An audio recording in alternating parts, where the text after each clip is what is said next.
Bueno, las disculpas del caso, creo que nos estaba grabando lo que habíamos estado mencionando anteriormente, pero bueno, ya hemos estado empezando, acabamos de empezar la grabación. De antemano, gracias por la observación. No me había percatado, no me había percatado que nos estaba grabando la ponencia. Ya, muy bien. Las disculpas del caso, más bien. Entonces, continuamos. Justamente estábamos hablando de esta diapositiva que justamente nos engloban acerca de lo que es los estrógenos y la progesterona, ¿verdad? Los estrógenos y la progesterona son hormonas que justamente están relacionadas, ¿no? A la parte del sistema hormonal del embarazo, ¿no? Que justamente habíamos hablado en la primera fase, que ha sido en la primera sesión, ¿no? Que justamente se engloba con la parte de la fisiología, de estos procesos que se dan en la parte de la farmacocinética, que es la farmacodinamia, como tal, la farmacocinética clínica, ¿no? Que de por sí es algo que hemos hablado en la primera sesión. ¿Ya? Entonces, cuando nosotros hablamos de lo que es particularmente los estrógenos y la progesterona, que sea un aumento, que mejoran entre el 60 y 70%, que no hay cambios o que pueden tener una incidencia de empeorar, ¿a qué nos referimos particularmente? Que tanto los estrógenos y la progesterona como tal van a incrementar su producción. Y al momento de incrementar su producción, ¿no? Van a condicionar particularmente a que se desencadenen estos efectos de cefaleas o migrañas, ¿ya? Entonces, ¿qué es lo que quiero decir como tal? A ver, para poder entenderlo un poquito mejor. Los estrógenos y las progesteronas, cuando aumentan su función como tal, pueden desencadenar este cuadro en la gestante o en la paciente, no necesariamente una gestante, en general. Los cuadros de tener dolores de cabeza o cefaleas persistentes, que cuando ya se asocian a otro tipo de clínica, ¿no? Que hablamos ya de náuseas, vómito, fotofobia, fonofobia, ¿no? Que para los que padecen de migraña se sienten identificados, asumo, ¿no? Con esta clínica, ¿no? Que no quieren ver la luz, el ruido, la bulla, ¿no? Que muchas veces tienden a tener hasta presencia de náuseas o vómitos. Y esto justamente el factor causal es por este pico hormonal aumentado, que generalmente puede ser una duración muy corta por ciertas horas o también puede ser una duración muy larga, que puede durar hasta más de un día, ¿no? Cuando es una cefalea o una migraña que no es controlada, sobre todo. Y característicamente la cefalea, ¿cómo se va a manifestar? Puede ser pulsátil, ¿no? Como que sientes a nivel de la sien esto que pulsa, o a nivel unilateral, es decir, que sea solamente una parte de la cabeza o del rostro, ¿no? Que no sea una cefalea holocraneal, que es la que generalmente se caracteriza, por ejemplo, en la preeclampsia, ¿no? Porque la cefalea en la preeclampsia es holocraneal, es toda la cabeza, ¿no? Como en forma de casco. En cambio, la migraña puede ser unilateral, puede ser bilateral y generalmente puede ser pulsátil o tensional, dependiendo. ¿Cuál es el tratamiento que básicamente se va a manejar? Puede ser un tratamiento conservador, ¿no? Evitar factores que lo desencadenen. Manejo del estrés, técnicas de relajación, ¿no? Que muchas veces puede condicionar un efecto de migraña. Una vez que inicia, se puede dar como un manejo de elección el acetaminofén o en este caso el paracetamol, el ibuprofeno o la aspirina, ¿no? Pero si me dan a elegir entre los tres para el caso de las gestantes, si me dan a elegir entre el paracetamol, la aspirina y el ibuprofeno, obviamente en la primera elección voy a elegir el paracetamol, ¿no? Siempre y cuando estemos hablando que esté dentro del primer y segundo trimestre del embarazo, ¿correcto? ¿Qué es la profilaxis? ¿Qué es lo que se debe evitar? ¿No? El propanolol o la amitriptilina, ¿ya? Es algo que se debe evitar totalmente, ¿no? Porque va a estar contraindicado, ya que generalmente estos fármacos como tal pueden ocasionar lo que es una vasoconstricción uterina, ¿ya? Así que se suspende o no se indica, porque el riesgo se va a dar particularmente en el feto, ¿no? La amitriptilina, ese nombre un poquito difícil de poder pronunciar. Básicamente, para los que no lo conocen, es un fármaco que se maneja mucho en pacientes con un diagnóstico de migrañas recurrentes, ¿no? O que a veces se pueden diagnosticar pequeños microinfartos, ¿no? En las diversas zonas del cerebro, ¿no? Que generalmente salen por una tomografía y se ven este tipo de imágenes al momento de este estudio, ¿no? Se recomienda lo que es la amitriptilina, una dosis diaria de 25 miligramos en las noches generalmente, ¿no? Por un periodo de 5 a 6 meses. Es lo que generalmente recomiendan los especialistas, ¿no? Pero eso es para pacientes en población general cuando tienen ese diagnóstico de migrañas diagnosticado por mucho tiempo y que asociado a ello, ¿no? Generalmente se han podido determinar a nivel de las tomografías presencia de microinfartos cerebrales. Los microinfartos, ¿por qué ocurre? Porque el cerebro se infarta, ¿no? Se infarta cuando hay este dolor desencadenante e intenso de lo que es la migraña. Eso ocasiona a largo plazo estos pequeños microinfartos y eso generalmente se ve por tomografía. Continuamos. Entonces, de primera elección está la progmetacina y de segunda elección está lo que es la metroclopramida. ¿Ya? Entonces, cuando nosotros hablamos de la metroclopramida, que creo yo es la más conocida, sabemos que es un antiemético, ¿no? Es un antiemético que también lo podemos manejar para los ataques de migraña, ¿no? Aparte del paracetamol y que van a estar contraindicados en esta situación lo que son los ergóticos, ¿ya? Los ergóticos están totalmente contraindicados. ¿Cuáles son los ergóticos? La amitriptilina y el propanolol que acabamos de mencionar hace unos momentos.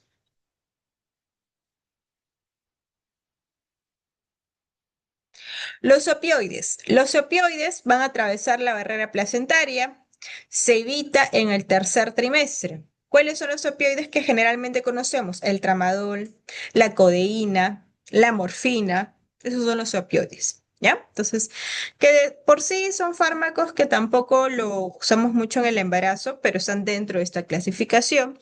Y si en caso es algo que yo tengo, pues no, a la mano, pues no, y no tengo otros, no tengo los otros medicamentos con los que generalmente trabajo, bueno, puedo manejarlo, pero se evita en el tercer trimestre, porque particularmente va a ocasionar restricción de crecimiento intrauterino, púrpura trombocitopénica o síndrome de abstinencia.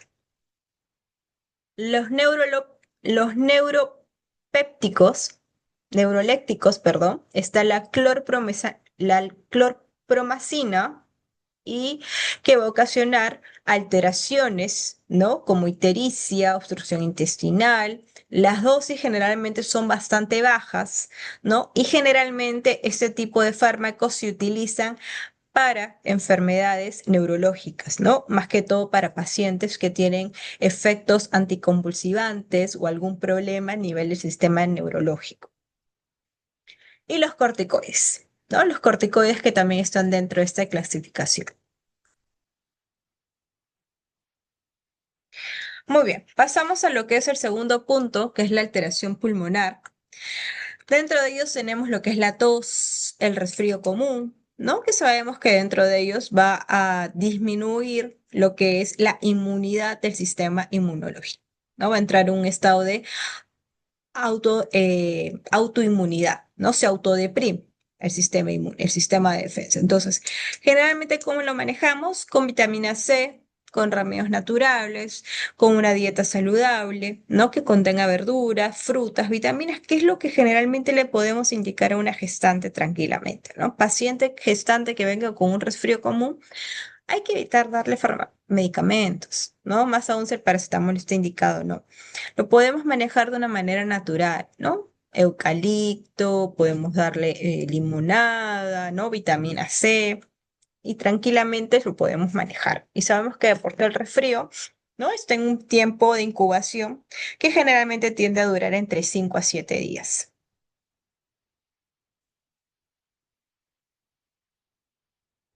Bien, y justamente lo que les digo acá, pues, ¿no? Tratamiento conservador, bebidas calientes, miel, limón, ¿no? Eucalipto, ¿no? Inhalar, muchas veces lo que hacen es servir el eucalipto, ¿no? Y todo ese vapor que bota, ¿no? Eso también ayuda a poder liberar todas las vías aéreas, sobre todo los síntomas respiratorios. Líquidos abundantes y frutas con vitamina C. ¿Cuál es el tratamiento farmacológico? ¿No? Bueno, si en caso es necesario, ¿no? El paracetamol, descongestionantes tópicos, ¿no? Antitusígenos jarabes, ¿no? En este caso es el dextrometorfano, ¿no? Que es un antitusígeno muy conocido.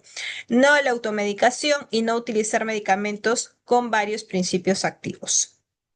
¿Ven? Y acá tenemos los simpaticomiméticos que están dentro de la categoría C, que como bien recordamos, existe un riesgo fetal si en caso se usa por un tiempo que sea muy prolongado, ¿no? Estamos hablando de un tiempo de 5 a 7 días, ¿no? Ahí existe el riesgo.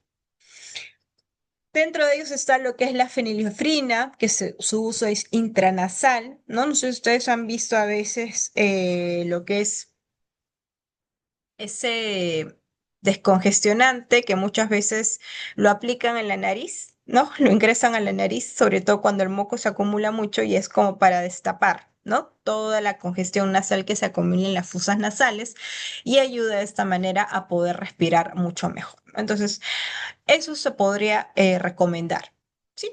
No hay ningún problema, se puede dar en el embarazo, pero no se recomienda que sea por muchos días de uso prolongado, ¿no? De 5 o 7 días.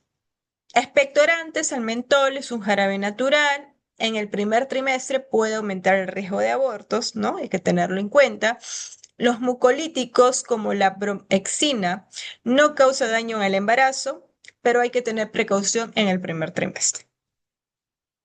Ahora estamos hablando de las vías respiratorias. Ojo. ¿Ya? La influenza estacional o la H1N1, ¿no? Es en el tema de vacunación. La vacunación, en el caso de influenza, ¿a partir de qué edad gestacional se pone? A ver, a ver, para ver si están al tanto de lo que estamos hablando. A ver en el chat. ¿En qué edad gestacional se pone la influenza? Ay, creo que justamente me había escrito acá. ¿Qué es el cierre del ductus arterioso? Ah, el cierre del ductus arterioso, Esther, básicamente son vasos sanguíneos fetales, ¿no? Que dentro de ellos se van a conectar, por así decirlo, con la arteria pulmonar y con la aorta descendente. Entonces, cuando no hay un cierre de ductus arterioso, ¿qué es lo que va a ocasionar en el feto particularmente? Que la sangre va a evitar que pase hacia los pulmones. Por ende, los pulmones no van a tener un funcionamiento adecuado y justamente el ductus va a permitir eso, pues, que la sangre pase directamente hacia la circulación pulmonar.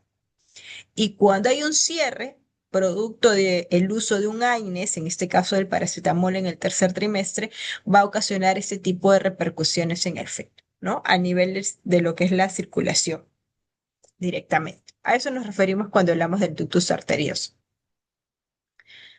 A ver, ¿qué pasó? Ya, 20 semanas, regresando a la pregunta, Juliana nos dice 20 semanas, Adelaida no importa la edad gestacional, 20 semanas, ok, 20 semanas, ¿no? Generalmente manejamos una edad gestacional, muchas gracias, para la influenza, ¿no? Cuando hablamos de la vacunación,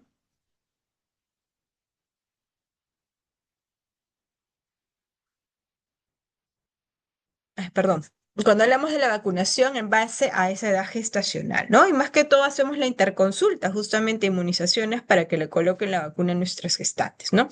Y adicionalmente otras vacunas más, que sabemos que está lo que es del tétano, la de TPA, la hepatitis, ¿no? Que también entran dentro del esquema de vacunación.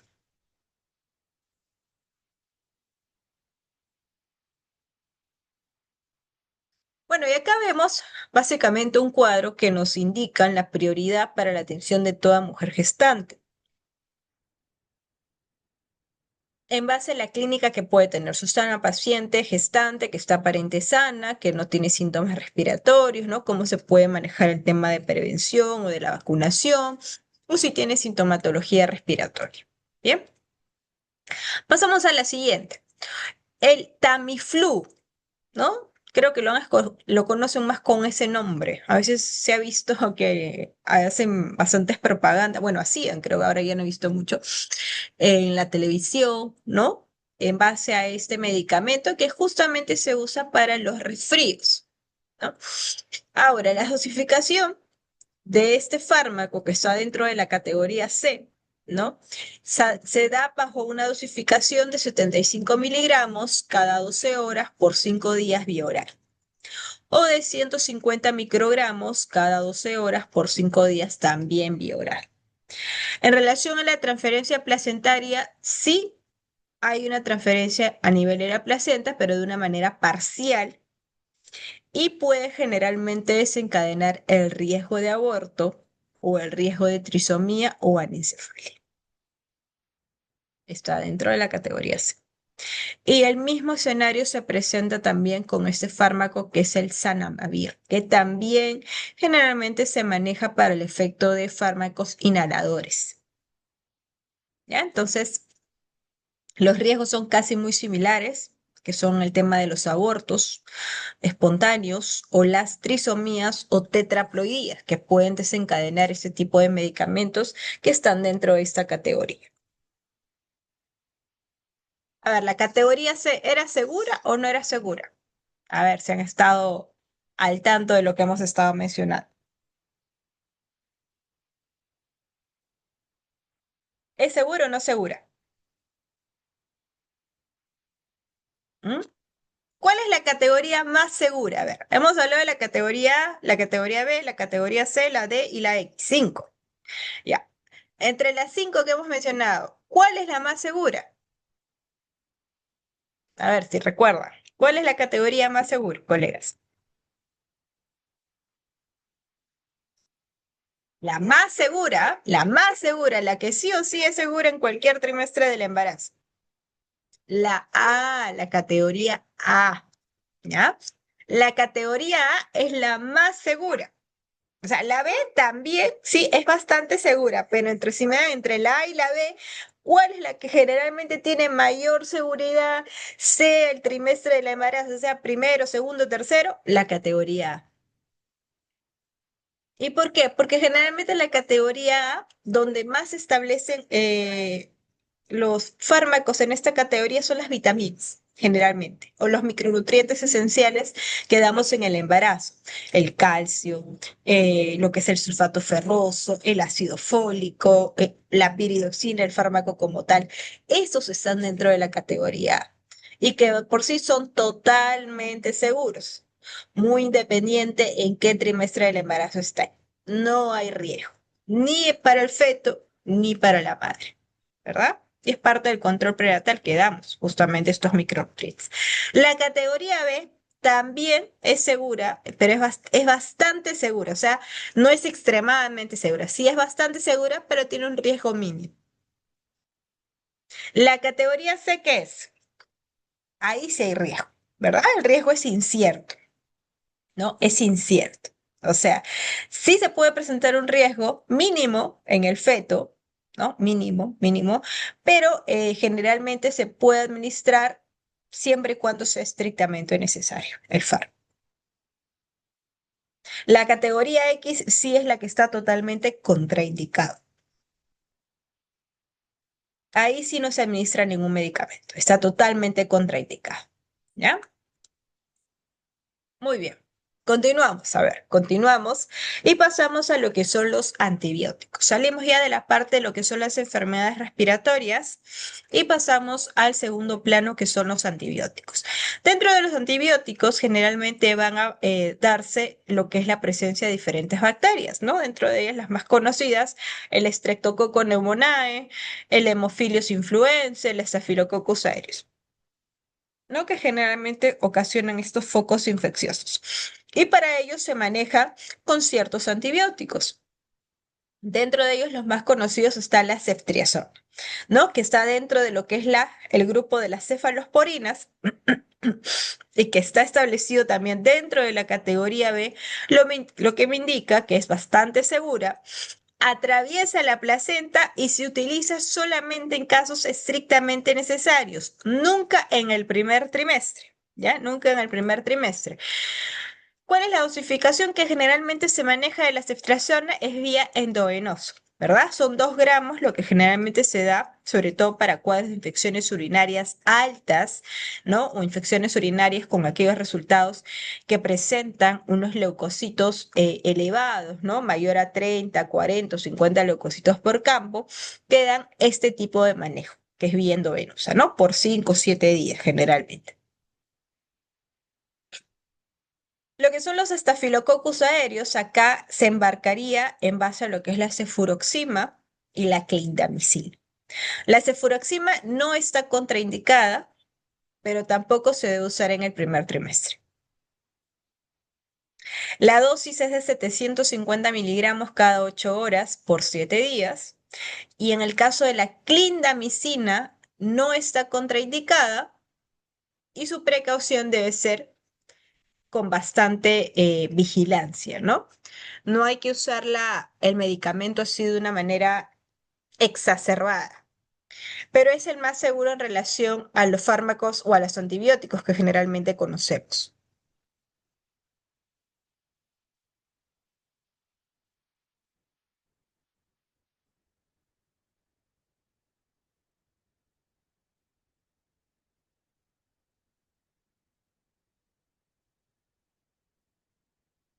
Pasamos a la siguiente.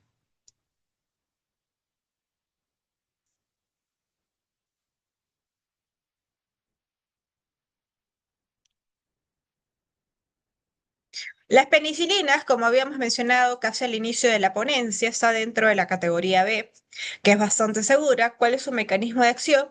Inhibe la síntesis de la pared bacteriana, ¿no? Que de por sí son los betalactámicos. El uso en obstetricia, en el caso de las penicilinas, se usa para infecciones urinarias, para los casos de faringitis, para los casos de sífilis, ¿no? Que en este caso está la penicilina benzatínica, que es generalmente el tratamiento de elección y las profilaxis para el estreptococo grupo B. ¿Cuáles son los efectos adversos de la penicilina? Puede ocasionar ciertas reacciones alérgicas, puede ocasionar un rash cutáneo, diarreas, ¿no? Casos de shock anafiláctico, que es bastante raro en realidad, pero bueno, se puede desencadenar. Y contraindicaciones, pacientes que son alérgicos a la penicilina. Cuando tenemos un paciente alérgico a la penicilina, generalmente lo manejamos con clindamicina o lo manejamos con gentamicina, ¿no? Cuando son alérgicos. Es el fármaco de suplencia que se puede usar cuando tenemos estos pacientes con ese tipo de reacciones alérgicas. Los antihistamínicos, dentro de eso tenemos la loperamida, la loratadina, perdón, y lo que es la clorfenamina, ¿no? La clorfenamina, que como bien habíamos dicho, es de primera generación, y la loratadina, que es de segunda generación, que ambos son seguros también en el embarazo. Y generalmente el uso de estos antihistamínicos son para casos de pacientes que tienen urticaria, que presentan rinitis alérgica, ¿no? Para su función como tal. Evitar utilizar estos antihistamínicos de manera oral, sobre todo en el primer trimestre, ¿no? Y más que todo lo que es referente a la solución salina nasal. Hay que evitar usarlo.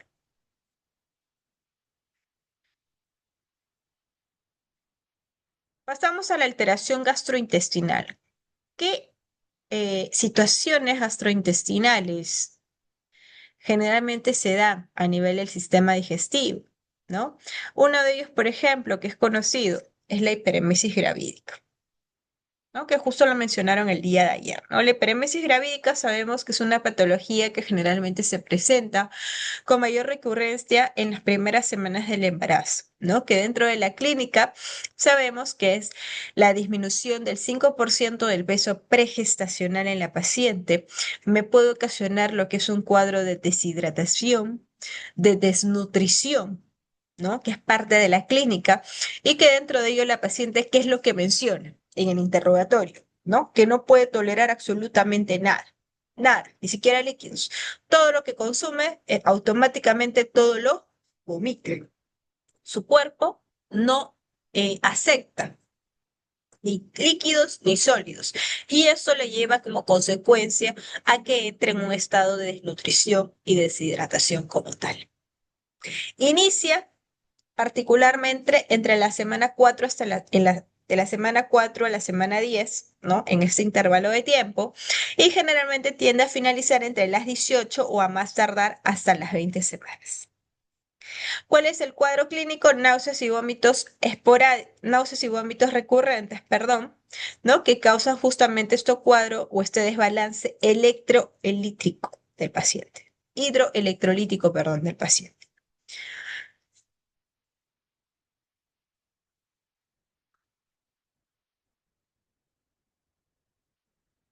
Antes de pasar a la siguiente, algo que me estaba olvidando, ¿no? ¿Cuál es el tratamiento que generalmente se da para una hiperemesis gravídica en relación a los fármacos? ¿Qué es lo que generalmente dan?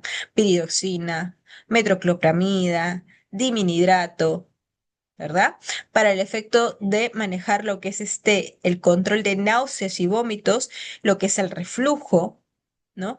Y sobre todo lo que es la hidratación. Se hidratan mucho estos pacientes porque hay una pérdida alta de lo que son los electrolitos, ¿no? Y para poder estabilizar nuevamente, ¿no? El balance electrolítico como tal, tienen que entrar justamente en un cuadro de hidratación con cristaloides, ¿no? Con cloruro de sodio, que es generalmente con lo que se maneja. Y la principal causa de la hiperemesis son las infecciones, pues, ¿no? O los factores psicológicos, ¿no? Muchas veces estos cuadros de hiperemesis se dan en adolescentes, se dan en mujeres que no habían planificado su embarazo, ¿no? O no aceptan su embarazo, rechazan el embarazo como tal y tienden a presentar este cuadro clínico, ¿no? Factores psicológicos, que está dentro de los factores causales de esta patología como tal. El tratamiento puede ser conservador, ¿no? Comer más a menudo y en menor cantidad, interrumpir la ingesta antes de saciar el apetito y retirar por un tiempo lo que son leches, grasas, especies o condimentos. El manejo farmacológico con los antieméticos, ¿no? Que ya hemos mencionado. Igual aquí está, por si acaso se vayan a olvidar. Primera categoría o categoría B, piridoxina, toxilamina y metroclopramida. Categoría C, lo que es la prometacina y lo que es la dietilperacina, ¿no? Que hace una resistencia cardiovascular. Pero dentro de estos fármacos que generalmente manejamos en la actualidad es la piridoxina, la metroclopramida.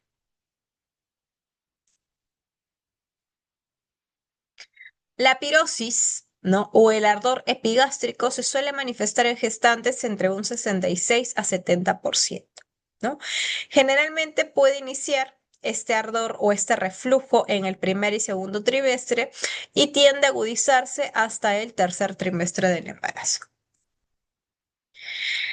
En el manejo conservador ante ese tipo de reflujos que se pueden desencadenar durante la etapa concepcional, se debe manejar en una forma conservadora, incluyendo lo que son grasas, chocolates, alcohol, café, té o cigarrillos, ¿no? Comer comidas ligeras y no comer 4 horas antes de acostarse. En la parte de lo que es la farmacología, se puede manejar con antiácidos, ¿no? Que en este caso estamos hablando del hidróxido de aluminio, ¿no? Y antiulcerosos. ¿Ven? Y aquí justamente lo que estamos mencionando, ¿no? El hidróxido de aluminio es totalmente seguro o bastante seguro, ya que está dentro de la categoría B. Se puede administrar en el primer trimestre, pero en una mínima dosis, ¿no? Mínima dosis. En el segundo trimestre ya es prácticamente seguro, así que ahí no habría ningún problema. Los antiulcerosos, perdón, está lo que es el omeprazol. El omeprazol inhibe la bomba de protones, es un antagonista y está dentro de la categoría C. No hay estudios, ¿no? Pero sí el riesgo es totalmente incierto, no es algo que se recomiende. Más que todo para los temas de reflujo, para los temas de gastritis, lo que generalmente tiende a manejarse mejor es con el hidróxido de aluminio. El estreñimiento de por sí se da en medidas dietéticas, ¿no? Ya que sabemos que dentro de la fisiología como tal disminuye la motilidad intestinal, lo que condiciona a que la ingesta de comidas sea mucho más lento y la paciente o la gestante como tal tiende a estreñirse, ¿no? Entonces siempre se le recomienda lo que es una dieta rica en fibras, el bastante consumo de agua, por lo menos 2 litros de agua diarios, ¿no? Actividad física, ¿no? Para que esto de manera ayude a disminuir la incidencia del estreñimiento y causar ciertas incomodidades como es la constipación estomacal. Hasta aquí, obstetras, ¿alguna pregunta que tengan? Ya hemos avanzado casi la primera parte. Si tienen alguna duda, alguna pregunta, el chat está totalmente abierto, ¿no? Para que puedan realizar sus intervenciones respectivas. Si es que por ahí hay algo que no está totalmente claro y quieran absolver, pueden realizarlo, ¿no? Sin ningún problema.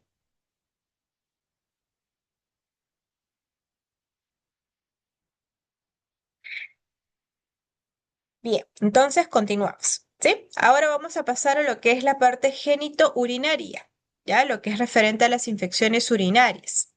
A ver, creo que por aquí hay una pregunta. En la diapositiva anterior decía ranitidina, pero ya no se usa. A ver, déjame ver.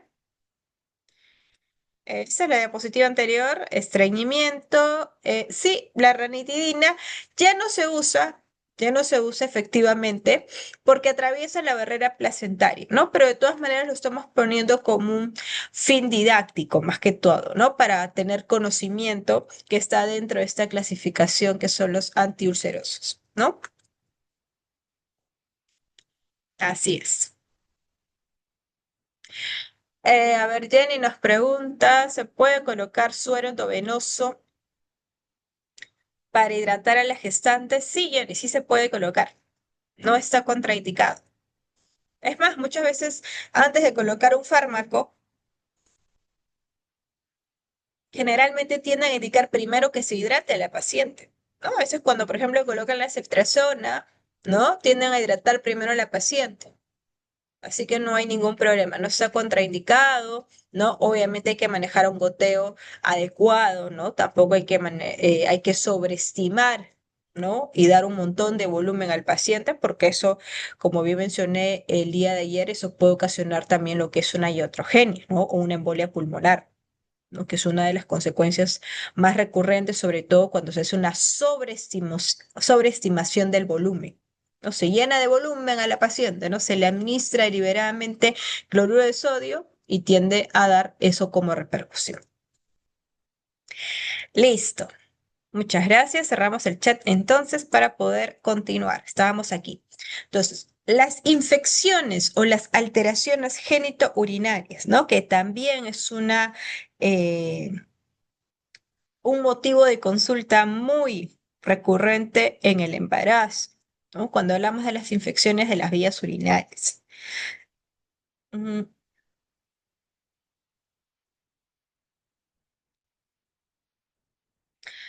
La piridoxina, ¿cuál es la dosis en el caso del vómito? A ver, la piridoxina generalmente se va a administrar a dosis bastante bajas. Acá justamente lo habíamos mencionado, porque generalmente lo que vamos a manejar para los vómitos es el diminuidrato, ¿no? Pero podemos utilizar de 25 miligramos, acá está la dosis, cada 8 horas. Pero entre lo que es la piridoxina y el diminuidrato, bueno, el diminuidrato causa mucha somnolencia y puede ocasionar somnolencia fetal, ¿no? Así que, bueno, dentro de esa situación, sí lo podríamos hacer como dentro de la primera elección, ya que está en la categoría A, la piridoxina, que como bien sabemos es totalmente segura, ¿no? Pero esa dosis baja, como acabas de ver en el material, es una dosificación de 25 miligramos. Bien, a ver, voy a regresar a la diapositiva entonces que estábamos por presentar, que es esta. La infección de las vías urinarias, entonces, ¿no? También un motivo muy recurrente en el embarazo, ¿no? ¿Qué es lo que generalmente desencadena una infección de las vías urinarias? Prematuridad, ¿no? O parto prematuro, bajo peso al nacer, puede desencadenar también, si es una infección recurrente, repetitiva, que no logra un manejo, un tratamiento como tal, puede llegar a desencadenar un RPM, ¿verdad? Una rotura de membranas, y si eso sigue avanzando de manera descontrolada, puede llegar a esto a ocasionar lo que es un cuadro de sepsis o una posible coriamionitis. Los cambios en el embarazo dentro de su fisiología como tal, aumenta el pH de la orina, aumenta el volumen vesical, disminuye el tono vesical y uretral, aumenta el reflujo útero-vesical y hay un cuadro de hidronefrosis, ¿no? Que son cambios que está dentro de lo normal.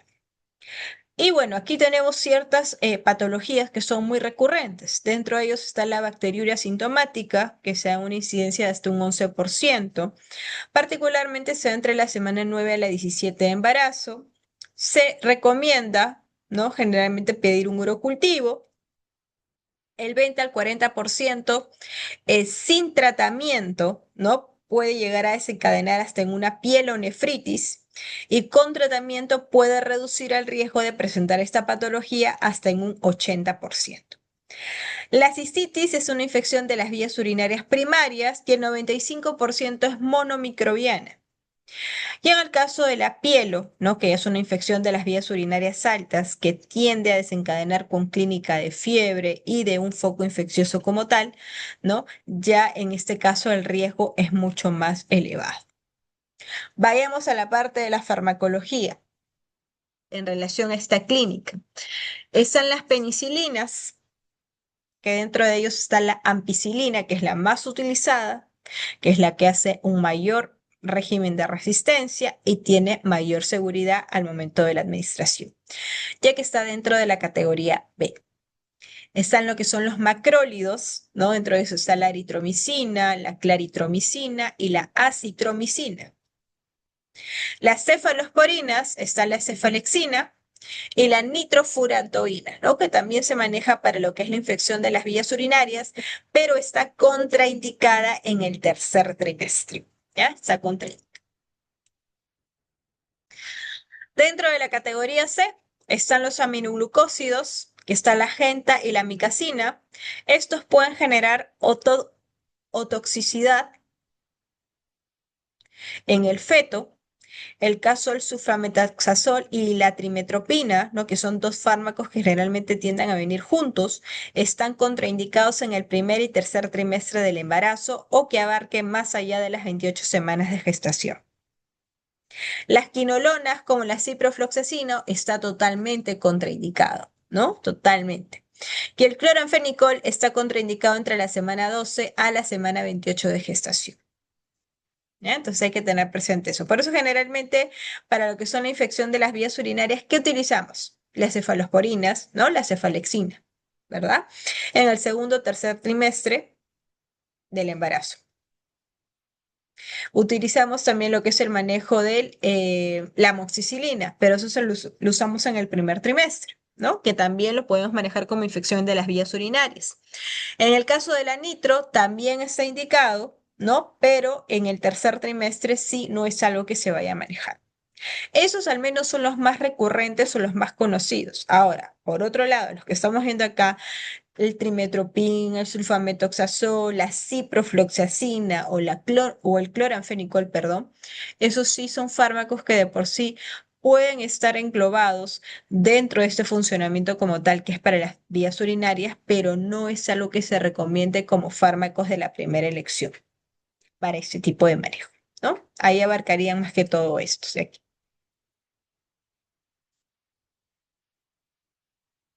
A ver.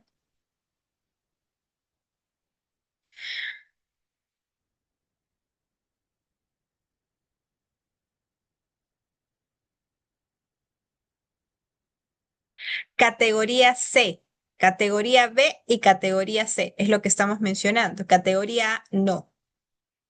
Categoría A, no. Categoría A, recuerda que es más que todo englobado en lo que son vitaminas, ¿no?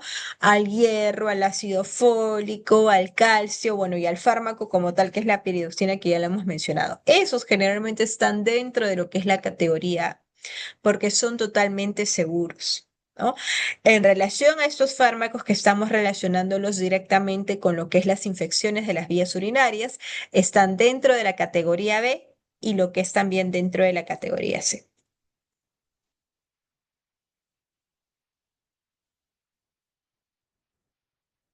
¿Mm? A ver qué he puesto por aquí. La cefalexina se puede usar en el primer trimestre. Se recomienda usar mejor en el segundo y tercer trimestre, Roxana, no tanto en el primer trimestre. O sea, si bien es cierto, está dentro de la categoría B, ¿no? Que sí se puede usar, pero en una mínima dosis, ¿no? Pero puedes usar otro fármaco de elección, ¿no? Para el caso de la infección de las vías urinarias, que en este caso es la amoxicilina, que ese es el que más se maneja en el primer trimestre. La cefalexina más lo recomendamos para la infección de las vías urinarias en el segundo o tercer trimestre, es mucho más seguro.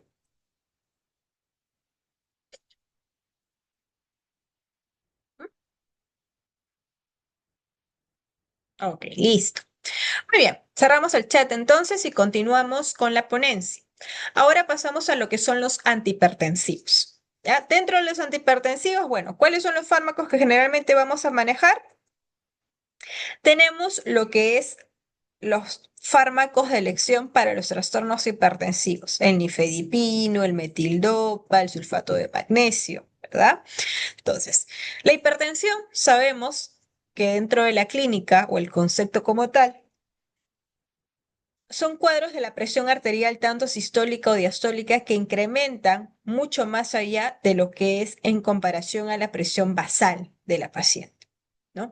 Y de acuerdo a ello se puede brindar la clasificación para qué trastorno hipertensivo del embarazo pertenece, ¿no? Si estamos hablando de una hipertensión gestacional, que como bien recordamos los conceptos, ¿no? La hipertensión gestacional es aquella que se va a dar a partir de las 20 semanas de gestación, ¿no? Con un aumento de la presión arterial, pero que no hay presencia de proteinuria, ni tampoco de daño de órgano, ¿verdad? Cuando hablamos de hipertensión gestacional. Hipertensión crónica es aquella que se desencadena antes de las 20 semanas o que ya haya venido con el diagnóstico de hipertensión crónica antes del embarazo, que tampoco hay presencia de proteinuria ni daño de órgano. La hipertensión crónica sobreagregada a preeclampsia, ¿cuál es el concepto como tal? Aquella paciente que ha sido diagnosticada con hipertensión crónica antes de las 20 semanas, pero que a partir de las 20 semanas hacia adelante ha tenido presencia de proteínas o presencia de daño de órgano, ¿no? Que a eso sí lo definimos como hipertensión crónica sobreagregada a preeclampsia, ¿verdad? Entonces son uno de los conceptos que ya de por sí nosotros, creo yo, manejamos, ¿no? Manejamos en la parte de hipertensión. La nitrofurantoína, ¿en qué trimestre se recomienda? En el segundo trimestre, en el tercero no. Entonces, ¿qué nos mencionan acá? Los fármacos generalmente no van a proteger de preeclampsia o crisis resultante. ¿Qué van a hacer los fármacos que generalmente están dentro de esta clasificación? Van a ayudar a regularizar los valores alterados de la presión arterial. ¿Para qué? Para que la paciente no se agrave su cuadro clínico y pueda entrar hasta en un cuadro de eclampsia, ¿no? Que ya es la presencia de convulsiones tónico-clónicas, que justamente para prevenir ese tipo de cuadro en la embarazada se dan ciertos fármacos, como es el sulfato de magnesio, como es el nifedipino, ¿no? O el metildopa, dependiendo exactamente la clínica que presente. En la parte fetal, ¿no? Puede ocasionar prematuridad, desprendimiento prematuro de placenta, ¿no? O abrupto placentae, y restricción de crecimiento intrauterino debido a la insuficiencia uteroplacentaria. En el aspecto materno, las complicaciones que generalmente se pueden presentar es una eclampsia, ¿no? Que como bien mencionamos es la presencia de convulsiones tónico-clónicas, se puede dar una hemorragia cerebral, un síndrome GEL, ¿no? ¿Qué es el síndrome GEL? Es el daño que se va a dar a nivel de las enzimas hepáticas, es el cuadro que se va a presentar de plaquetopenia, ¿no? ¿Qué más? Se va a dar lo que es las transaminasas, se van a duplicar su valor más de lo normal, al igual lo que es la creatinina, ¿no? Hay un daño de órgano, hay un daño a nivel hepático, hay un daño a nivel renal, ¿no? Y hay un daño también a nivel neurológico, ¿correcto? Y eso también, otra de las complicaciones que se puede dar es lo que es el CID, que es la coagulación intravascular diseminada, ¿no? En los casos de hipertensión. Muy bien. Entonces, uy, ¿qué pasó? Ya. Dentro de los fármacos que generalmente están dentro de estos trastornos hipertensivos, tenemos lo que es el metildopa, ¿no? Bloqueantes de los canales de calcio, ¿no? Que generalmente son de una de las primeras elección, están dentro de la categoría C y no causan teratogenicidad. Los IECAS, ¿no? Que justo mencionamos al inicio también. Las enzimas convertidoras de angiotensina, el enalapril, el captopril, no es algo que esté recomendado en el embarazo, ¿no? Sobre todo, ¿no? Sobre todo en el primer trimestre, ¿no? Está totalmente contraindicado. ¿Por qué? Porque puede condicionar a ciertos efectos, como lo que es oligohidramios, insuficiencia renal, muerte fetal, anuria, ¿no? O otros agregados, tales como es alteraciones craneofaciales, RCU o hipoplasia pulmonar. Otros betabloqueadores que conocemos están la atenolol, el propanolol, que están dentro de la categoría C, ¿no? No hay evidencia teratogénica en el primer trimestre y en el tercer trimestre se asocia más a hipoglucemia fetal, a bradicardia fetal y a restricción de crecimiento intrauterino. Que me han puesto por acá.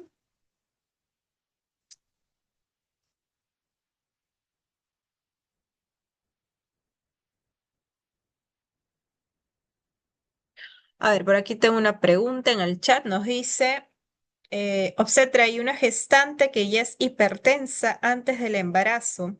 ¿Qué se recomienda como tratamiento durante la gestación? Si es hipertensa y antes del embarazo, entonces ya estaríamos hablando de una hipertensión crónica, ¿no? Paciente ya con antecedente de hipertensión crónica. No es más en realidad un tratamiento que se le brinde a una paciente con ese diagnóstico. Generalmente el cribado preventivo se basa más en pacientes que hayan tenido un diagnóstico de preeclampsia en la gestación anterior.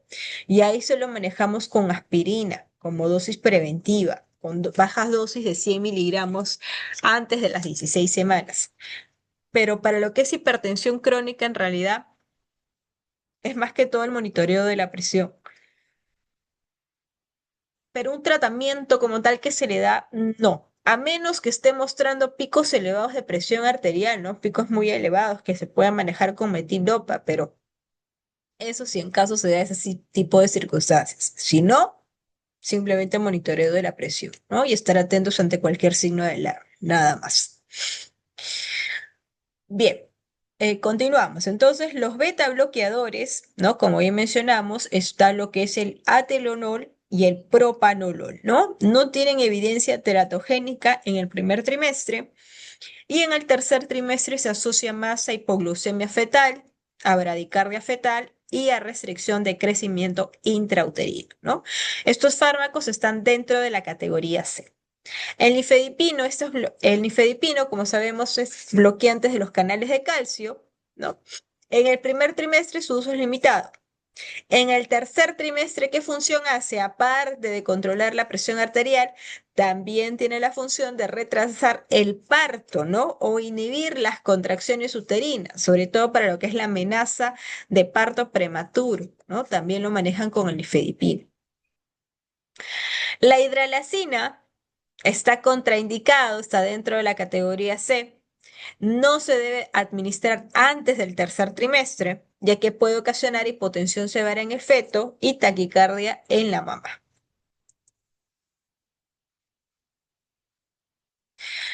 Metildopa. Metildopa está en la categoría B. ¿Cuál es la función o su mecanismo de acción? Es un agonista alfa 2 que disminuye la actividad del sistema simpático, de lo que es el sistema nervioso, ¿no? Sabemos que lo manejamos como parte del uso obstétrico en las crisis hipertensivas.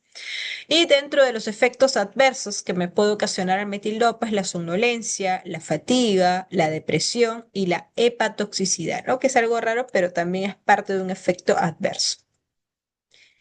El abetalol está dentro de la categoría C. Su mecanismo de acción es un bloqueador beta y alfa. También el uso como tal es para las crisis hipertensivas en el embarazo, para los casos de preeclampsia con criterios de severidad. Y los efectos adversos que generalmente tienden a presentarse es bradicardia, hipotensión, fatiga y también puede condicionar a causar lo que es bradicardia neonatal. ¿Cuáles son las contraindicaciones? Asma severa, bloqueo arterioventricular o insuficiencia cardíaca descompensada. El nifedipino está en la categoría C. El mecanismo de acción sabemos que es un bloqueador de los canales de calcio, ¿no? El uso del nifedipino es para la hipertensión gestacional, ¿no? En ese caso, para la preeclampsia con criterios de severidad, perdón, ahí no es hipertensión gestacional, ha habido un error. Para lo que es la amenaza de parto prematuro, ya que tiene un efecto tocolítico. Los efectos adversos que generalmente se presentan es cefalea, edema, hipotensión o rubor. Así que no se asusten, ¿no? Cuando dan nifedipino a la mamá y que te empieza a referir, ay, me está doliendo la cabeza, ¿no? Que siente o que la presión tiende a tener un cuadro de hipotensión a bajar, ¿no? Siempre se recomienda que la presión cuando está muy alta, ¿no? ¿Qué hace el nifedipino? Baja la presión arterial, ¿no? Estabiliza. Tal vez estuvo teniendo 160, 170, y de ahí cuando le vuelven a monitorizar la presión arterial después de haberle dado el nifedipino, ¿qué presión arterial encuentra? ¿No? Una presión arterial mucho menor, ¿no? 110, ¿no? Entonces, ¿por qué sucede esto? Porque justamente el nifedipino ocasiona este efecto de hipotensión. Pero eso no quiere decir de que nos brinde la seguridad de que ya prácticamente la paciente ya esté bien, ¿no? O que ya no tenga esta crisis hipertensiva, ¿no? Es algo, como se dice, es algo como pantalla, pues, ¿no? Pantalla en el sentido de que aparentemente, ¿no? Entre comillas, la paciente ya se regularizó su presión, pero esto es causa del nifedipino. O sea, si yo le quito el nifedipino y ya no la medico con esto, posiblemente la presión vuelva a ser picos altos. ¿Ya? A ver, ¿qué nos dice Jenny? Una gestante al primer trimestre con glucosa 94 debería recibir tratamiento, sí. 94 es una cifra elevada de glucosa. Así que lo que generalmente se recomendaría en este caso, colegas, si yo tengo una gestante con 94, ¿qué hago? Repítale nuevamente la glucosa para confirmar.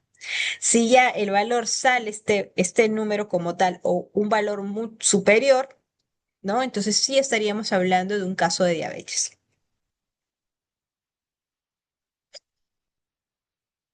Por aquí que nos dicen, a ver, ¿en qué consiste la tocólisis del nifedipino? El nifedipino se puede dar hasta 3 dosis.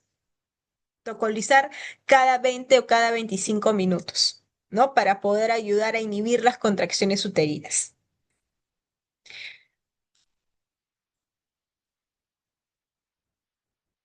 Muy bien, pasamos al sulfato de magnesio. A ver, sí, dime. Esa es la diapositiva anterior. ¿Cuál es tu consulta?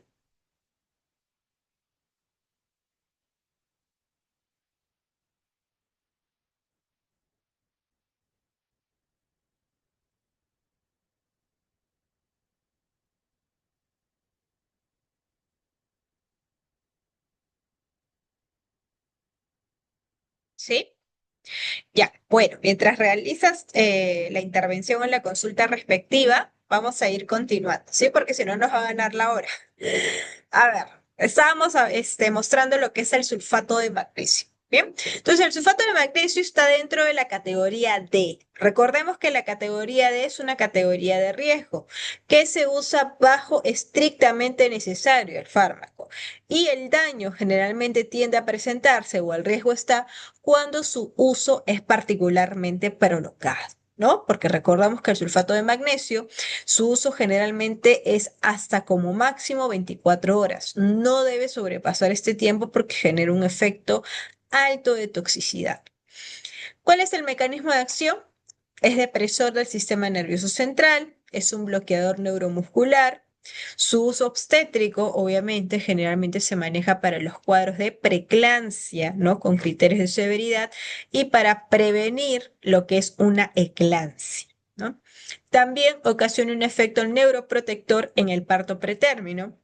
Los efectos adversos que tiende a condicionar puede darse una depresión respiratoria, ¿no? Que la frecuencia respiratoria esté por menos de 20 respiraciones por minuto, pérdida de reflejos o hiperreflexia, hipotensión o paro respiratorio si en caso se da algún efecto de toxicidad. Y no olvidar algo también importante que está dentro de los efectos adversos, que es la oliguria, ¿no? Oliguria, ¿no? La presencia de disminución de orina. Muy bien, diabetes mellitus, ¿ya? Entonces el índice de mortalidad es mucho mayor, ¿no? Y es generalmente cuando se puede dar un control inadecuado de la glucosa. ¿Cuáles son las secuelas o las consecuencias que puede dar a nivel materno? Un mayor riesgo de abortos, mayor riesgo de infecciones de las vías urinarias, lo que es la preeclampsia, ¿no? Siempre a veces la diabetes va de la mano con la hipertensión y un cuadro de cetoacidosis diabética. Feto, ¿qué puede dar en el feto? Aumenta la insulina, aumenta la bilirrubina, puede disminuir el estado de lo que es el calcio, ¿no? Ocasionando una falta de lo que es osificación ósea y asimismo también a que sea un feto macrosómico. Las dietas que generalmente se brindan en pacientes con diabetes, ¿no? Se debe hacer siempre la interconsulta nutrición. El 45% deben ser en base a carbohidratos, el 20% en relación a proteínas, el 35% grasas, ¿no? Y debe realizarse este consumo distribuidos en sus comidas, en los pequeños refrigerios y consumir sobre todo porciones pequeñas. Los antidiabéticos orales, que dentro de ellos tenemos lo que es los teratógenos, ¿no? Pueden causar cuadros de hipoglicemia, pero dentro de ellos recordemos que hablamos al inicio de lo que es la insulina y la metformina, que son generalmente los que se manejan. La insulina está dentro de la categoría B, ¿no? Al igual que la metformina, pero la diferencia entre uno con el otro es que la insulina generalmente es la que se recomienda dentro como primera elección, que no atraviesa la barrera placentaria, lo cual sí se ve en el caso de la metformina, ¿no? Ambos, su uso como tal es para los casos de diabetes gestacional, ¿no? Pero en nuestro país generalmente lo que manejamos con mayor recurrencia en el campo clínico es la metformina, ¿no? La metformina que generalmente tendemos a usarla más en el segundo y tercer trimestre del embarazo, ¿no? Porque en el primer trimestre más lo manejan para lo que son los cuadros de síndrome de ovario poliquístico y para lo que es diabetes pregestacional. ¿Bien? Listo. Entonces, de esta manera hemos concluido hasta ese punto, estimados colegas, con todo lo que es referente a la primera sesión, ¿no? Imagínense lo extenso que ha sido la parte de la primera sesión de este curso, ¿no? Entonces, ya en la segunda sesión que abarca lo que es la farmacología del trabajo de parto y es un poco más breve, ¿no? Porque ya de por sí son algunos fármacos que ya hemos revisado en la primera sesión y que vamos a agregar ciertos aspectos adicionales, como plus, ¿no? Como un plus adicional al medicamento como tal. Y empezamos con lo que es la oxitocina. La oxitocina sabemos que es una hormona que está anatómicamente ubicada en el núcleo paraventricular, ¿no? De la neurohipófisis, ¿no? O es una hormona peptídica, como bien menciona acá, producida justamente por la hipófisis posterior, que estimula la contracción del músculo uterino, ¿no? De por sí es un fármaco, este uterotónico, es de primera elección, ¿no? O es el fármaco de elección, por así decirlo, en la parte de obstetricia, ¿no? Tiene muchas funciones como tal, ya que nos ayuda en diferentes situaciones, en los casos de hemorragia, en los casos de la inducción y conducción de un trabajo de parto, en los casos para prevenir lo que es, en este caso, una hemorragia en el posparto, ¿no? Por eso hacemos el alumbramiento dirigido, particularmente con lo que es la oxitocina vía intramuscular. ¿Cuál es su mecanismo de acción? Se une a receptores de oxitocina en el miometrio, aumenta lo que es el calcio intracelular, produce contracciones uterinas rítmicas y aumenta lo que es la síntesis de las prostaglandinas. Las indicaciones que particularmente se dan en obstetricia es la inducción del parto, como bien mencionamos, iniciar el trabajo de parto cuando existe indicación médica. Obviamente sabemos que la indicación sea por parte del médico o el especialista como tal, ¿no? En un embarazo posttérmino, en el caso de preeclampsia, RPM o muerte fetal intrauterina, ¿no? Es decir, para interpretar mejor la idea de esta parte, se puede inducir un trabajo de parto, ¿no? Cuando tenemos, por ejemplo, una gestante que no está en trabajo de parto, ¿no? Pero que ya está con tiene un diagnóstico tal vez de preeclampsia, pero una preeclampsia sin criterios de severidad. ¿No? Es una preeclampsia que no exista compromiso de daño de órgano, que no afecte hemodinámicamente a la paciente. Es una hipertensión controlada, que se puede monitorizar y controlar, y que tranquilamente puede dar a luz en un parto vaginal. No toda preeclampsia es sinónimo de cesárea, ojo, ¿ya? Una preeclampsia que no tenga criterios de severidad se puede dar un parto natural. Embarazo a término tardío, ¿no? Que estamos hablando de un embarazo de 41 semanas, o peor aún, que espero que no se vea, pero bueno, a veces se ve, de 42 semanas. Entonces, cuando también se presentan, ¿no?, estos casos que no es en trabajo de parto, se puede indicar lo que es una inducción. RPM con, con trabajo de parto o para mejorar el motor de las contracciones uterinas también, o en el caso de óbito fetal. La conducción, ¿qué es? Es el aumento, el incremento de la gradiente, ¿no? Para poder conducir el trabajo de parto que ya inició, pero aún es ineficaz. Es decir, aún falta ese motor, esa fuerza que requiere, ¿no? Lo que son las contracciones en base a su intensidad, a su duración, a su frecuencia, para que pueda ocasionar un buen trabajo de parto, para que pueda ocasionar una dilatación cervical que se requiere. La prevención y tratamiento de la hemorragia posparto también para eso se usa lo que es la oxitocina, ya que favorece la contracción uterina tras el alumbramiento, ¿no? Para que ayude a contraer el útero y a prevenir sobre todo lo que es la atonía uterina, que es una de las principales causas de hemorragias que se dan en la etapa del alumbramiento. ¿Cuáles son los efectos adversos, no? Puede ocasionar una hiperestimulación uterina, lo que es una taquicistolia. Puede haber un sufrimiento fetal por disminución de la perfusión placentaria. Puede haber un cuadro de hipotensión o una retención hídrica. ¿Qué contraindicaciones se dan de la oxitocina? Pacientes que están con DCP, que es desproporción cefalopélvica. No sabemos que dentro de la memotecnia, para nosotros poder sospechar, ¿no?, de la clínica de un DCP, ¿cuál es? La dilatación no progresa, ¿no? Sabemos, hace una dilatación estacionaria. De lo que estaba progresando bien su fase activa, ¿no? Esta paciente, ¿qué pasa? Ya no está progresando la fase activa. Hay una dilatación estacionaria. Ha pasado un tiempo más de 2 horas y la paciente sigue con la misma dilatación dentro de lo que es la fase activa de trabajo de parto. Segundo punto, ¿no? El descenso de la presentación se detiene también, no progresa. Y el tercero es que en lo que es referente a la dinámica uterina, eso sí sigue dándose, perdón, de manera regular. Eso sí no se altera, ¿no? Entonces, es la memotecnia para yo poder sospechar que estaría frente a una desproporción cefalopélvica. Presentaciones anómalas, ¿no? Las presentaciones en situación transversa, placenta previa o sufrimiento fetal sin posibilidad de parto vaginal. El misoprostol. El misoprostol es un análogo sintético de la prostaglandina E1, ¿no? Su mecanismo de acción del misoprostol es que reblandece y madura el cuello uterino, estimula las contracciones uterinas y dentro de su uso obstétrico es para lo que es la maduración cervical, la inducción del parto, el manejo del aborto incompleto y la hemorragia postparto, ¿no?, que se coloca vía rectal.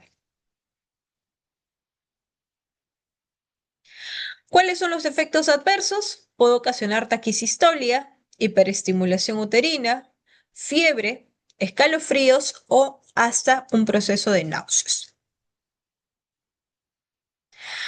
La dinoprostona es una prostaglandina E2 El mecanismo de acción de este fármaco es que ablanda el cérvix, aumenta la actividad miometrial, ¿no?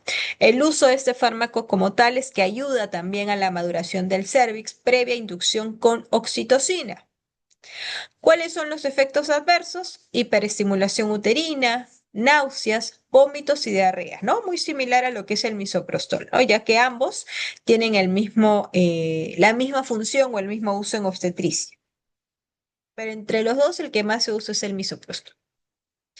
¿Cuál es el riesgo principal? En base a estos fármacos que estamos mencionando, el misoprostol, la dinoprostona, la oxitocina, ¿qué puede ocasionar? Más que todo la oxitocina, una hiperestimulación uterina, ¿no? Que el útero de lo que yo quería que agarre fuerza, agarre motor, la contracción, muchas veces, si se administra de manera iatrogénica, puede ocasionar una hiperestimulación en el útero. El útero no se relaja, ¿no? En todo momento está contraído. Y eso me desencadena que la paciente pueda presentar hasta más de 5 contracciones en 10 minutos, ¿no? Porque lo normal sabemos que son hasta 5 contracciones, ese es el tope, ¿no? Para decir que es normal. Cuando ya pasa este valor, ya estamos frente a una hiperestimulación. ¿Cuáles son las consecuencias? Disminución del flujo útero-placentario, no hay una buena oxigenación, puede haber un cuadro de hipoxia fetal, alteraciones en la frecuencia cardíaca fetal y un cuadro de acidosis en el feto, ¿no? Ya no se oxigena adecuadamente. Condiciona también a una alta posibilidad que se pueda dar lo que es un cuadro de atonía uterina, porque el útero ha estado trabajando de manera tan recurrente, tan consecutiva, ¿no? Sin descansar, por así decirlo, que llega un momento dado en que ya el útero se relaja, ¿no? Y ya no se contrae. Y ahí es cuando se da la hemorragia o el sangrado activo, ¿no? Es cuando viene el riesgo. Así es. Fiorella nos pregunta, dice, en una conducción, ¿a cuánto el goteo y a cuánto tiempo se sugiere? Ya, a ver, sí es otro tema, ¿no? Porque cuando ya hablamos de la cantidad de goteos, cada qué tiempo, y ese es otro tema, ya estamos hablando de un tema de conducción del trabajo de parto.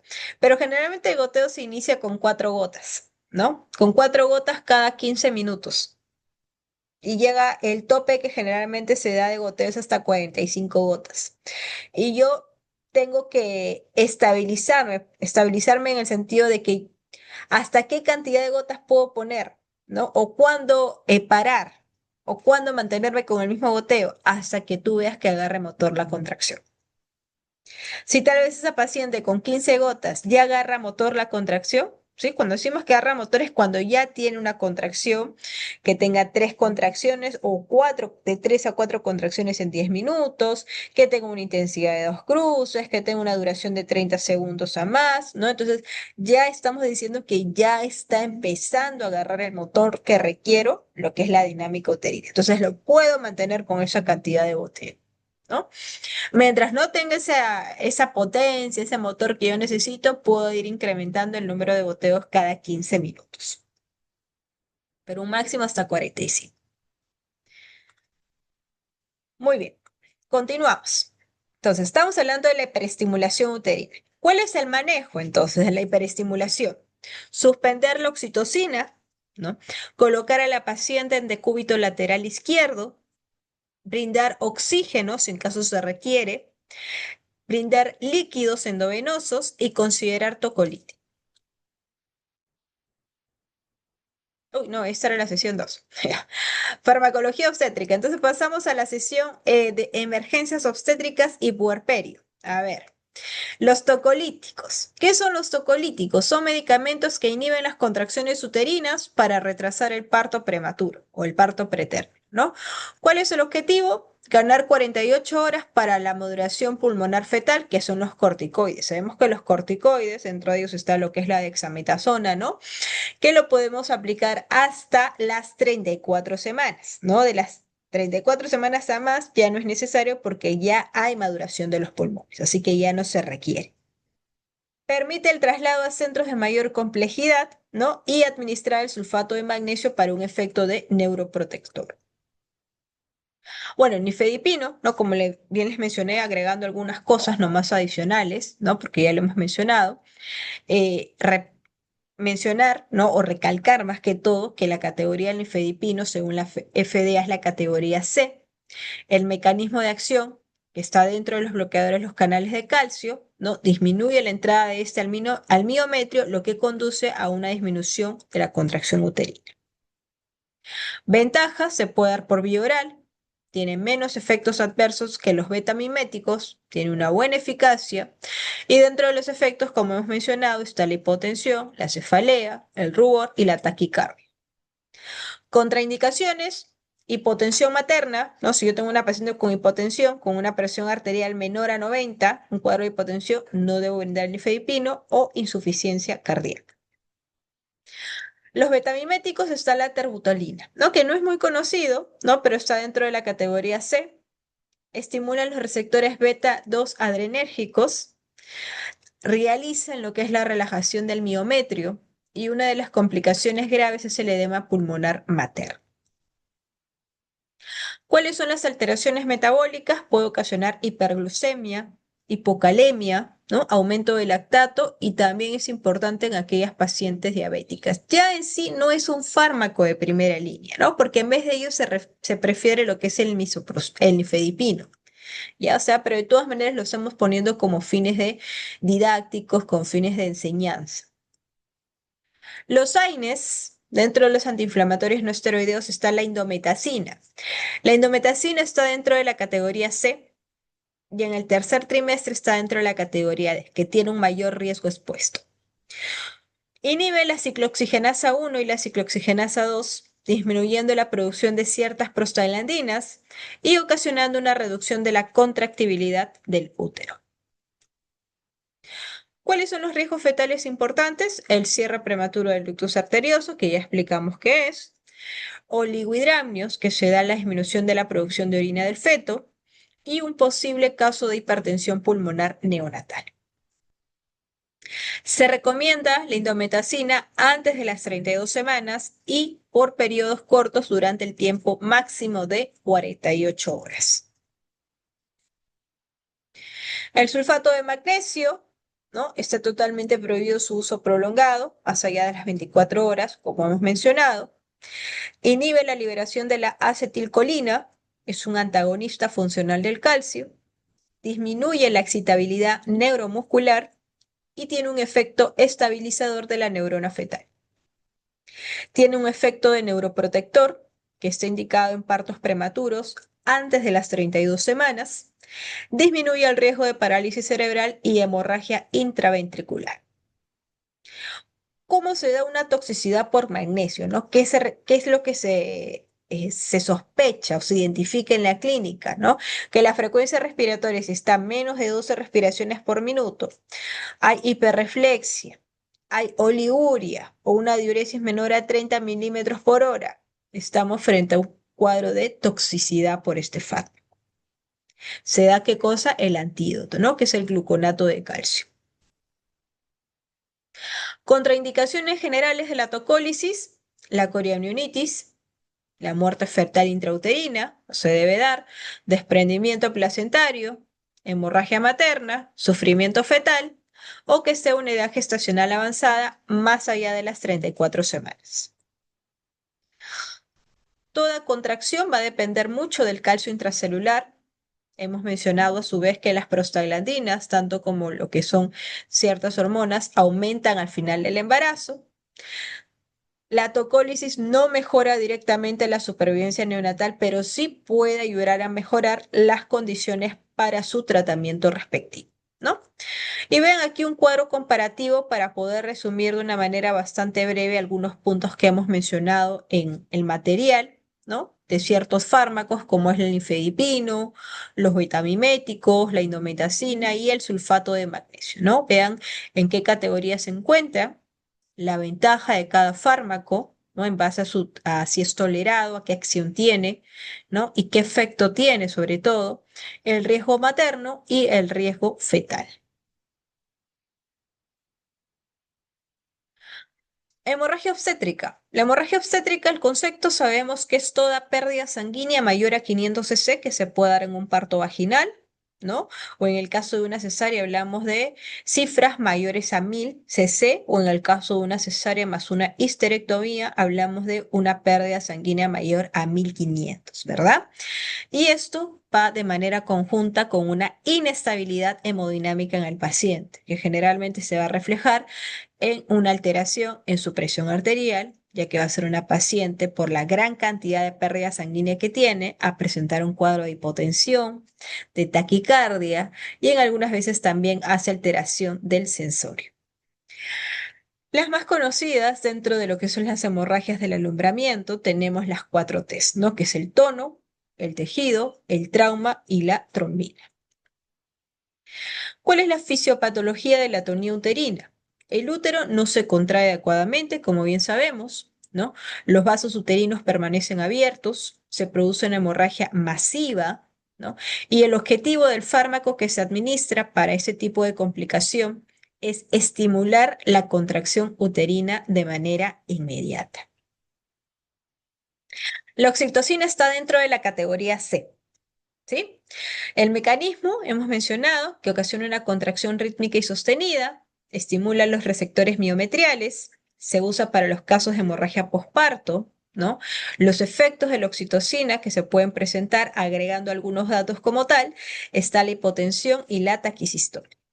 Sí, por favor, vamos a evitar lo que hemos mencionado, estar haciendo rayas en el material, colegas. ¿Sí? Si tienen preguntas, en el chat están escribiendo sus consultas, ¿ya? Pero por favor hay que estar evitando haciendo líneas. Es algo que indicamos al inicio. Bien, continuamos. La metilergonovina, ¿no? Está dentro de la categoría C. Su mecanismo de acción también ocasiona efectos de las contracciones. Se usa como fármaco de segunda línea en los casos de hemorragias. Los efectos adversos que puede condicionar es hipotensión, vasoespasmos, cefalea y está contraindicado para lo que es preeclampsia e hipertensión arterial crónica. El misoprostol, ¿no? Se puede usar vía oral o vía rectal. Sublingual ya no se recomienda. Sus efectos adversos puede ocasionar fiebres, calofríos o diarreas. El ácido tranexámico, ¿no? Que como bien recordamos es un antifibrinolítico que está dentro de la categoría B, que también es un fármaco que se maneja mucho para las hemorragias obstétricas, ¿no? Ya que dentro de su mecanismo de acción inhibe la fibrinólisis, estabiliza los coágulos, ¿no? Producto de la hemorragia, y se indica dentro de las primeras 3 horas. La vía de administración del ácido tranexámico es vía endovenosa, se tiene que administrar de manera lenta, al menos por un periodo de 10 minutos. La preeclampsia y la eclampsia, que están también dentro del cuadro de emergencias obstétricas, ¿no? Dentro de las características en base a la clínica, ¿no? Sabemos que son los picos altos de la presión arterial, tanto sistólica como diastólica, en un rango ya sea de 140/90 o de 160/110, pudiendo conllevar a daño de órgano a nivel renal, a nivel hepático y a nivel neurológico. Aquí está el sulfato de magnesio, ¿no? Como bien hemos mencionado, el mecanismo que tiene, su mecanismo de acción y sus efectos de toxicidad como tal. Muy bien.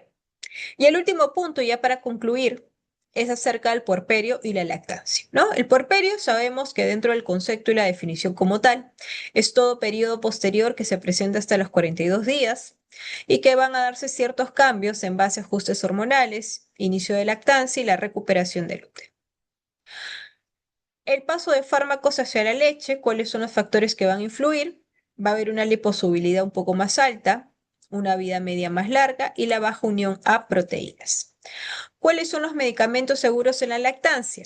Tenemos el paracetamol, el ibuprofeno, las penicilinas, las cefalosporinas, el abetalol y el metildopa.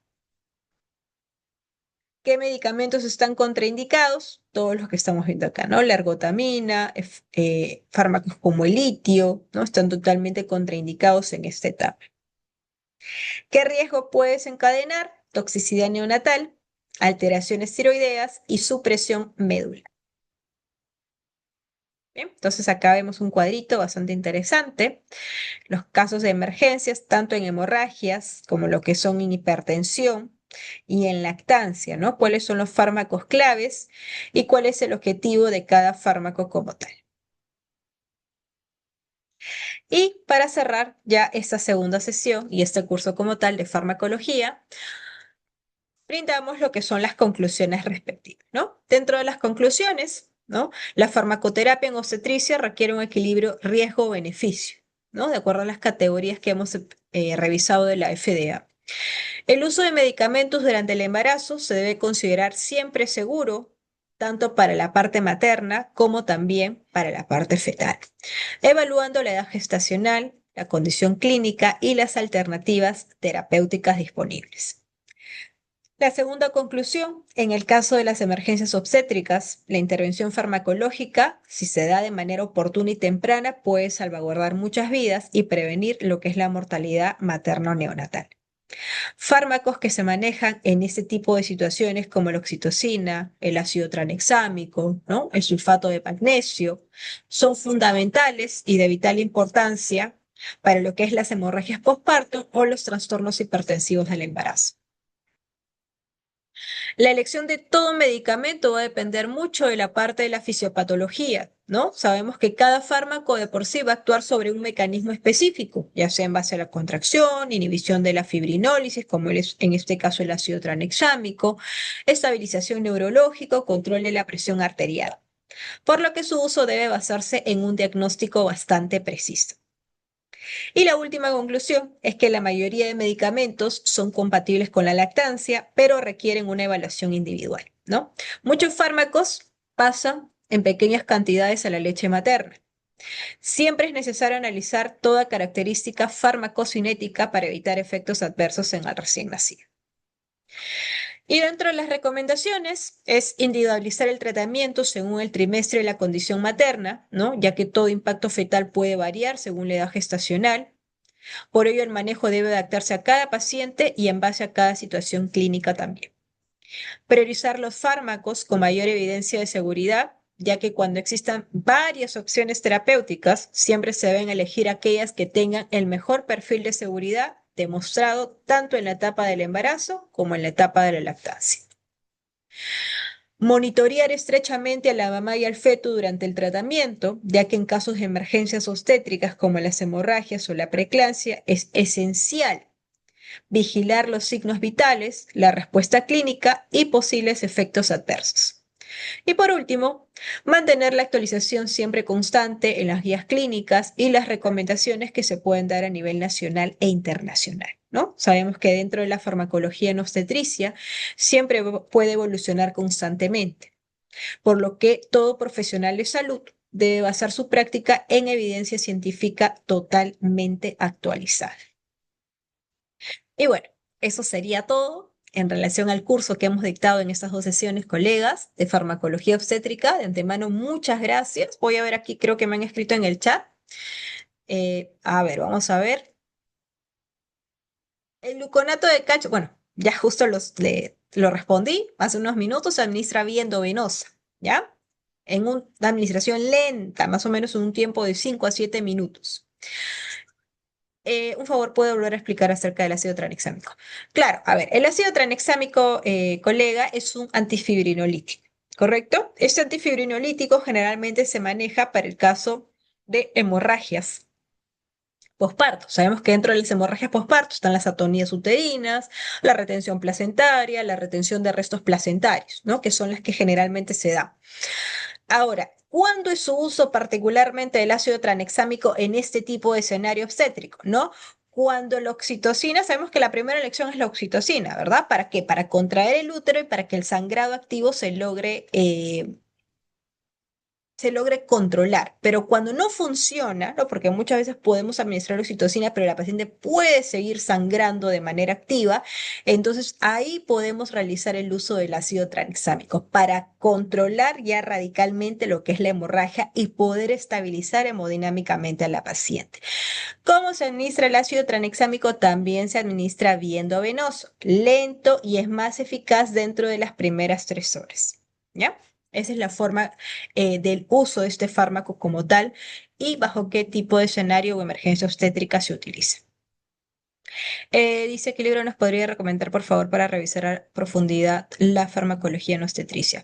El Guyton es un buen libro, bueno, el Guyton es un libro de fisiología en base a lo que es la parte de farmacología. Yo les voy a pasar algunas páginas web, tal vez por interno a la academia, para que ustedes lo puedan revisar, ¿sí? Con el material que hemos trabajado en estas dos sesiones. Listo. Bueno, muy bien, colegas. Bueno, muchísimas gracias nuevamente a cada uno de ustedes por haber estado presente en estas dos sesiones que hemos trabajado. Espero yo, con todos los objetivos que ustedes han tenido desde un inicio, ¿no? En entrar en este curso, espero que haya podido absolver las dudas, fortalecer tal vez ciertos conceptos, aclarar también tal vez los mecanismos de acción de ciertos fármacos, al menos los que manejamos de manera muy recurrente en la práctica diaria, ¿no? Con nuestras gestantes y puérperas, ¿no? Así que espero que haya sido de vital importancia, que les haya parecido totalmente interesante y les haya satisfacido, sobre todo como profesionales que son, ¿sí? Muchísimas gracias nuevamente y bueno, espero ya conmigo será, espero a una siguiente oportunidad, tal vez con otro tema novedoso, para poder siempre reforzar nuestra carrera, ¿no? Que es lo más bonito que tenemos. Le doy pase al área académica para que pueda cerrar esta sesión. Muchísimas gracias. Buenas noches.